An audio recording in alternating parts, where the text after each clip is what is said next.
Assalamualaikum warahmatullahi wabarakatuh. Shalom, Om Swastiastu, Namo Buddhaya, salam kebajikan, salam sejahtera bagi kita semua. Perkenalkan, saya Yusuf Hania Rahadin dengan NIM 1415424040. Pada kesempatan kali ini, saya akan mengajak kalian semua untuk mengelilingi ke salah satu destinasi wisata di daerah Jakarta Selatan, yaitu Setu Babakan. Setu Babakan adalah situs warisan budaya yang terletak di Jalan Muhammad Kafi 1, Srengseng Sawah, Jagakarsa, Jakarta Selatan. Di Setu Babakan ini terdapat 2 danau seluas 3,2 hektar dengan kedalaman 1 hingga 5 meter. Terdapat juga kursi-kursi yang menghadap ke arah danau sehingga kita bisa menikmati makanan dan minuman tradisional khas Betawi sembari terkena oleh angin-angin sejuk Jakarta. Pada tahun 2004, kawasan ini ditetapkan sebagai pusat perkampungan budaya Betawi bertepatan dengan HUT DKI Jakarta ke-474 karena masih banyak penduduk asli yang tinggal di wilayah ini. Setu Babakan ini mencakup luas sekitar 289 hektar. Penduduk di kawasan ini mengembangkan usaha pertanian dan perikanan, serta membantu penghijauan kawasan Setu Babakan. Selain itu, kita juga bisa melihat kegiatan sehari-hari warga Betawi seperti melakukan budidaya ikan di tepi danau, memancing, berdagang, membuat kerajinan tangan, hingga memasak makanan dan minuman tradisional khas Betawi. Sejarah Setu Babakan bermula pada masa kolonial Belanda. Saat itu, Belanda sedang mengembangkan Batavia sebagai pusat pemerintahan. Sebagai bagian dari perkembangan kota, banyak kawasan rawa-rawa di sekitar Batavia yang dikeringkan dan diubah menjadi pemukiman. Salah satu kawasan tersebut adalah Setu Babakan yang awalnya merupakan wilayah rawa-rawa. Kemudian dikembangkan menjadi pemukiman komunitas Betawi. Nama Setu Babakan sendiri berasal dari kata setu yang berarti danau dan babakan yang berarti asal atau sumber.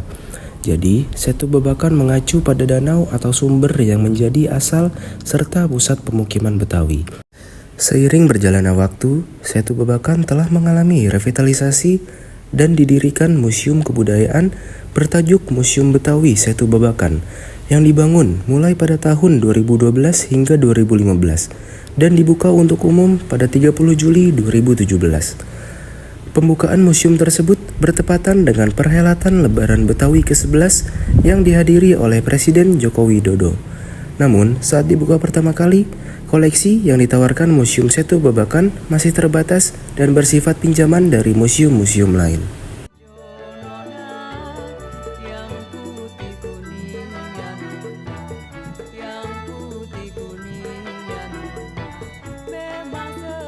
Salah satu daya tarik wisata utama dari Setu Babakan ini adalah Museum Betawi. Karena di dalam Museum Betawi ini menyimpan berbagai koleksi sejarah dari kebudayaan Betawi. Yuk kita lihat bareng-bareng. Lagu lama ya Tuhan dari Jakarta, saya menyanyi ya Tuhan memang sengaja untuk menghibur hati nan duka. Selain itu, di Setu Babakan ini terdapat berbagai rumah adat khas Betawi, seperti rumah adat Joglo, rumah adat Kebaya, dan rumah adat Gudang. Setu Babakan ini termasuk ke dalam jenis wisata edukasi, karena di dalam Museum Betawi terdapat layar interaktif yang dapat menunjukkan video-video dari makanan-makanan khas Betawi beserta dengan penjelasan, filosofi, dan juga komposisi dari makanan atau minuman tersebut.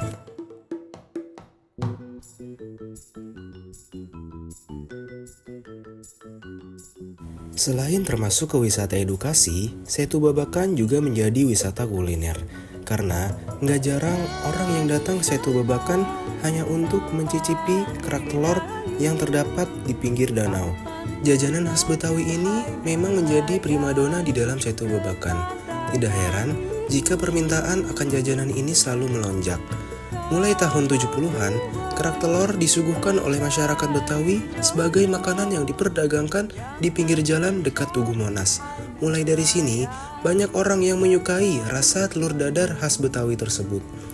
Tak hanya diburu oleh wisatawan yang datang ke Jakarta, kerak telur juga diminati kalangan elit di Jakarta. Seiring berjalannya waktu, kerak telur semakin terkenal.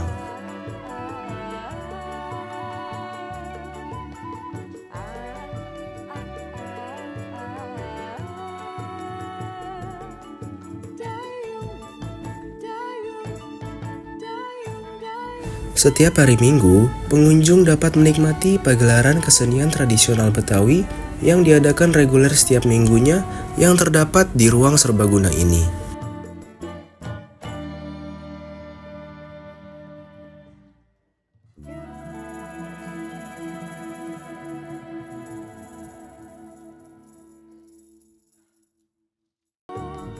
Jangan mencari hai nelayan. Oke, sebelumnya bisa perkenalkan nama Ibu siapa dan di Setu Babakan ini sebagai apa? Oke, Assalamualaikum warahmatullahi wabarakatuh. Perkenalkan, nama saya Syafrina Fauzia. Di sini bertugas sebagai staf pelayanan edukasi dan informasi unit pengelola kawasan perkampungan budaya Betawi. Langsung aja, apakah Setu Babakan ini memiliki strategi inovatif dalam memanfaatkan media sosial atau platform digital untuk menjangkau pengunjung yang lebih luas? Oke, mungkin sedikit koreksi untuk kami. Sebenarnya kan kami ini unit pengelola kawasan perkampungan budaya Betawi. Jadi memang tidak terbatas hanya Setu Babakannya aja, tapi lebih ke kawasan perkampungan budaya Betawi. Di sini kami mengelola kawasan kalau sesuai perda itu 289 hektar. Jadi area yang jadi aset kami itu hanya sekitar 8 hektar terdiri dari 5 area. Area yang pertama itu ini Kampung MH Tamrin, Kampung Ismail Marzuki, Kampung Ki Haji Nur Ali, Kampung Hampura Masaleh, dan zona Embrio. Nah, kelima area ini yang saat ini diaktifkan untuk kegiatan masyarakat itu memang baru area ini aja, namanya Kampung MH Tamrin. Kalau untuk penggunaan media sosial sebagai promosi itu sudah kami laksanakan. Mungkin kalau masnya pernah cek di Instagram itu namanya akunnya PBB Setu Babakan. Yeah. Itu akun yang kami gunakan untuk media promosi dan komunikasi pada masyarakat. Selain itu kami juga memanfaatkan YouTube, terus ada juga TikTok, terus ada juga Facebook. Itu beberapa media sosial, tapi memang untuk saat ini yang jadi fokus utama memang hanya di Instagram aja. Karena memang kalau untuk kami sarana penginformasian itu sejauh ini untuk menginformasikan event-event yang kami laksanakan. Karena memang kami itu ada kegiatan rutin. Salah satunya itu pergelaran kesenian tradisional Betawi itu Setiap hari Minggu ya? Betul. Nah, makanya kami gunakan Instagram karena memang dari segi followers itu memang jauh lebih banyak sih dibanding dengan media sosial lainnya. Selain itu, selain menjadi sarana informasi, kami juga menggunakan media sosial untuk sarana edukasi juga. Ada beberapa konten memang yang digunakan untuk memberikan edukasi kepada masyarakat terkait budaya Betawi. Oke. Oke, selanjutnya apa visi dan misi singkat dari Museum Betawi? Setu Babakan. Kalau untuk Setu Babakannya atau perkampungan budaya Betawi memang tidak ada visi misi khusus gitu, karena kan kami instansi pemerintah. Jadi memang nyangkutnya itu ke visi misi pemerintah Provinsi DKI Jakarta. Tapi kalau untuk Museum Betawinya sendiri itu kami ada visi dan misi karena memang itu berkaitan dengan standarisasi dari Kementerian Kebudayaan, karena kan untuk standarisasi museum kan ke mereka ya. Kalau untuk visi dan misi museum nggak apa-apa nih? Nggak apa-apa. Ya. Oke, kalau untuk visinya itu mewujudkan museum unggul bertaraf internasional yang mengekspresikan budaya Betawi. Nah, kalau untuk misinya ada 5 poin. Yang pertama itu memiliki sumber daya manusia yang mumpuni dalam bidang permusiuman dan kebetawian. Yang kedua, memiliki koleksi museum yang berfungsi dalam pendidikan dengan berbasiskan sejarah dan nilai-nilai budaya Betawi. Yang ketiga, pengelolaan warisan budaya untuk tujuan kepentingan pelestarian, baik dalam perlindungan, pengembangan, pemanfaatan, dan pembinaan. Yang keempat, memberikan pelayanan prima kepada seluruh pemangku kepentingan. Dan poin 5, mengaplikasikan peran museum sebagai daya tarik wisata budaya yang beretika. Oke. Selanjutnya, apakah ada sosialisasi yang dilakukan pihak dari Setu Babakan ini untuk meningkatkan kualitas staf dan karyawan? Berarti ini sosialisasi internal ya? Iya. Kalau untuk internal itu memang dilaksanakan rutin ya, setiap Senin kan kami apel. Itu salah satu bentuk sosialisasi terkait peningkatan kinerja. Selain itu kami juga internal juga meningkatkan kualitasnya itu melalui workshop ataupun pelatihan. Kayak misalnya di sini ada pemandu wisatawan, pemandu museum. Nah, itu ada beberapa pelatihan yang kami kerjasamakan dengan instansi luar gitu, kayak universitas atau instansi atau komunitas kepemanduan, itu salah satunya.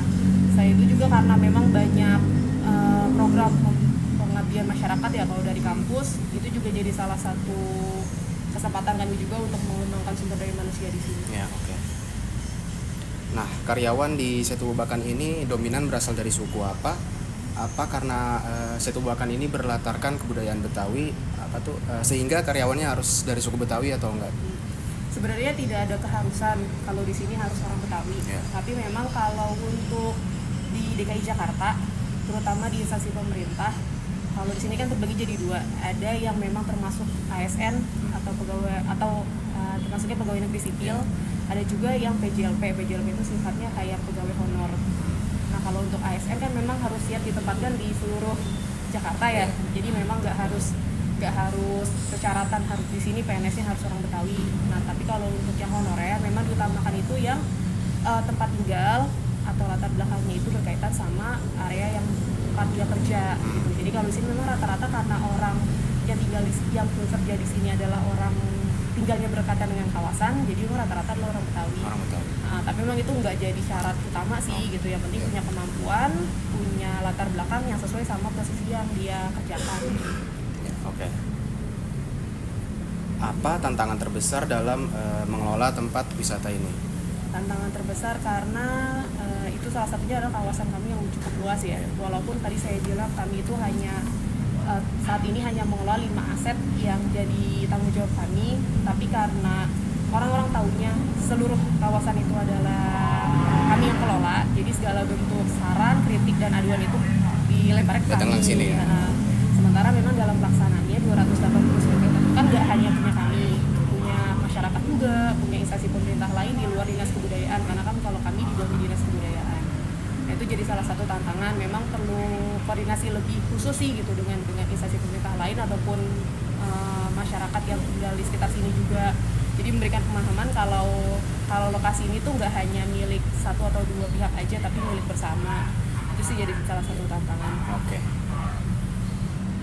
Nah, pas COVID-19, aspek apa yang terkena dampak paling besar dari wabah itu? Kalau dari kami tentu penurunan jumlah pengunjung. Nah, dengan penurunan jumlah pengunjung, aspek lain terdampak ya berkaitan juga dengan aspek ekonomi juga, karena kan memang di sini beberapa event itu memang mengikut sertakan sanggar, UMKM gitu kan. Nah, dengan ketidakadaan event tersebut ya mereka terdampak juga gitu.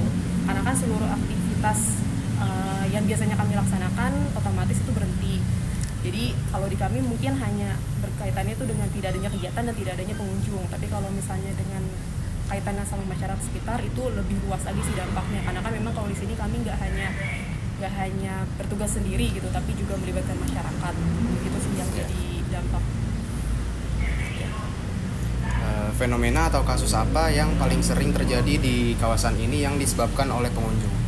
Fenomena atau apa ya?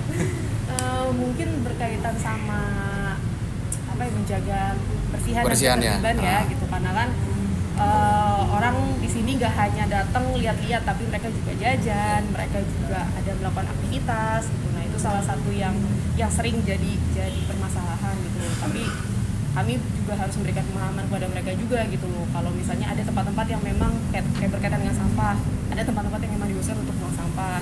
Terus untuk di museum kami juga menerapkan aturan supaya lebih tertib gitu kan, pengunjung itu nggak boleh makan dan minum di area dalam museum. Terus di beberapa area juga memang dikhususkan hanya tempat ini aja yang untuk makan dan minum. Itu sih jadi salah satu. Terus karena museum juga kan itu berkaitan sama benda-benda koleksi ya, itu yang harus dijaga. Itu juga yang harus kami berikan pemahaman kepada pengunjung. Jadi berkaitan itu sih ketertiban sama kebersihan kalau di sini. Bagaimana cara pengelola memotivasi karyawan-karyawannya agar kualitas pelayanan tetap terjaga? Kalau cara motivasi itu ya dengan sosialisasi ya salah satunya. Itu juga terus beberapa tahun lalu gitu sempat diadakan modelnya kayak pegawai terbaik. Nah, itu jadi salah satu pemicu juga sih gitu untuk mereka berlomba-lomba gitu. Biar lebih meningkatkan kinerjanya. Cuma kan nggak bisa tuh terus-terusan diadain seperti itu, karena kan masa mau jadi terbaik tapi harus ini lomba gitu kan. Kalau sekarang sih lebih kepada penghargaan baik secara langsung maupun nggak langsung gitu kepada pegawai-pegawai yang memang punya kinerja baik. Kalau sekarang sih memang lebih banyak bentuknya adalah arahan dan himbauan serta motivasi secara langsung dari pimpinan sih sekarang. Udah sih itu aja. Itu aja.